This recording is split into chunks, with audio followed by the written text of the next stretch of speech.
সম্মানিত দর্শক শ্রোতা, পরম সৃষ্টিকর্তা যিনি অসীম দয়ালু, শুরু করছি তার নামে।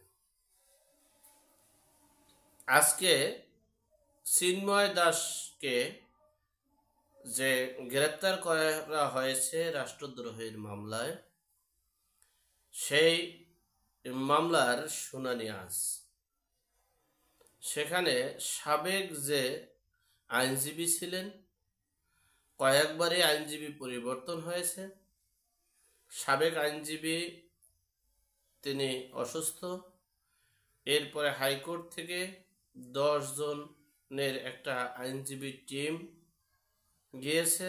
সেখানে এই চিন্ময় প্রভু, যেহেতু তিনি রাষ্ট্রদ্রোহী মামলা, সে মামলার রেজাল্ট শোনা যাচ্ছে। আপনারা দেখেছেন 5ই আগস্টের, জুন জুলাইয়ের আন্দোলনের পর যে আমরা 5ই আগস্টের যে বিজয়, সে বিজয়কে একটা গোষ্ঠী, একটা শ্রেণী এটাকে ধূলিসাৎ করে দিয়েছে। আপনারা দেখেছেন 31শে ডিসেম্বর ঘোষণাপত্র করা হবে। সেই ঘোষণাপত্রে 72-এর সংবিধানকে কবর দিবে। এতে রাষ্ট্রদ্রোহিতা হচ্ছে না। বাংলাদেশের জাতীয় পতাকা, জাতীয় সঙ্গীত পরিবর্তন করতে হবে। এতে রাষ্ট্রদ্রোহিতা হচ্ছে না। বাংলাদেশের জয় বাংলা স্লোগানকে নিষিদ্ধ করতে হবে।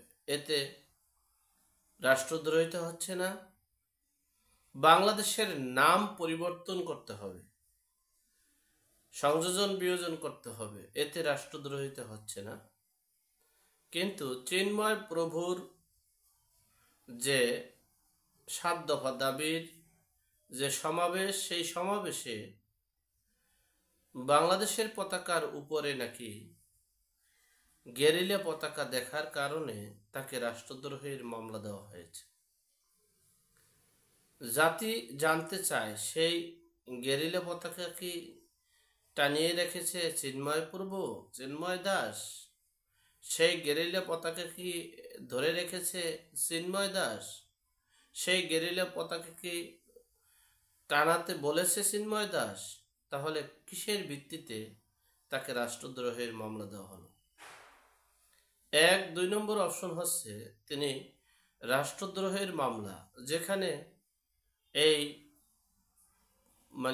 বিগত সরকারের আমলে, যেখানে বিদেয়ী সরকারের আমলে, যেখানে ফ্যাসিবাদের সরকারের আমলে যারা দুর্নীতি করেছে, লুটপাট করেছে, মানি লন্ডারিং করেছে, দখলবাজি করেছে, পেশি শক্তিগিরি করেছে, কিলার বাহিনী করেছে, তাদের বিচার সেখানে হচ্ছে না।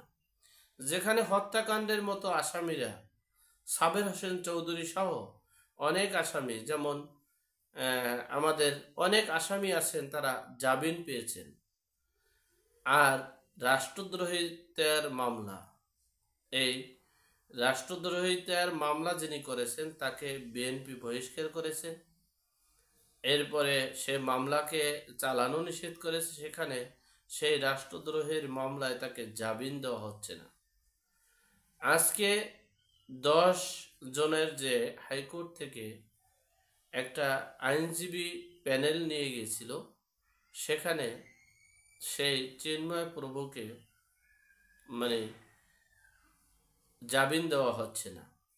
আসলে আমি বুঝতে পারছি না, জামিন দিলে কি মামলা শেষ হয়ে যায় কিনা, বা জামিন দিলে মামলা আর হবে না, আমি এটা বুঝতে পারছি না। যাই হোক, সেই জামিন না দেওয়ার কারণে দেশে কিন্তু আরো একটা বহিরা শক্তি আরো বড় করে আসছে।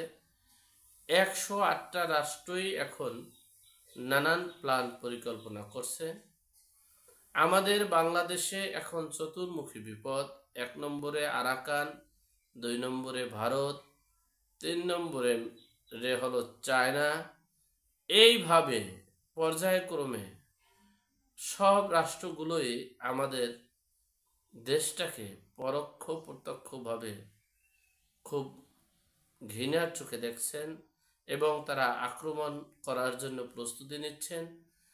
108টা হিন্দু রাষ্ট্রগুলো আমাদের দেশের সাথে দেশটার বিরুদ্ধে নানা ষড়যন্ত্র করছে। এতে দেখা গেছে দেশের ক্ষতি ছাড়া ভালো হবে বলে আমার মনে হচ্ছে না। যাই হোক, এমন কোনো কর্ম করা যাবে না, এমন কোনো অতি উৎসাহিত কাজ করা যাবে না যে কাজের কারণে, যে কথার কারণে, যে ভাষার কারণে, যে ইঙ্গিতের কারণে, যে উস্কানির কারণে দেশে একটা বিভিন্ন দেশের সাথে যুদ্ধ বাজুক, দেশে একটা নৈরাজ্য হোক, দেশে একটা বিশৃঙ্খলা হোক, এগুলো করা যাবে না।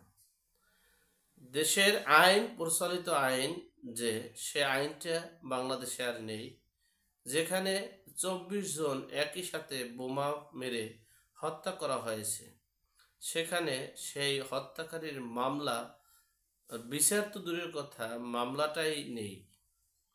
যেই দেশে প্রতিদিন গোলাগুলি হচ্ছে, অর্থাৎ আমাদের সাধারণ জনগণের কাছে রিভলভার, বন্দুক, রাইফেল সব কিছু আছে, আমরা আধিপত্যের জন্য গোলাগুলি করতে পারি, গোলাগুলি করি। সেখানে সেই এত অপরাধ, এত কিছু হওয়ার পর সেগুলোর বিচার হচ্ছে না। চিন্ময় দাস হিন্দু সম্প্রদায়ের, তাকে নিয়ে আমরা এই যে সাম্প্রদায়িক অর্থাৎ সংখ্যাগুরু বিষয়টা বিবেচনা করে দেশে একটা বিশৃঙ্খলার সৃষ্টি করা।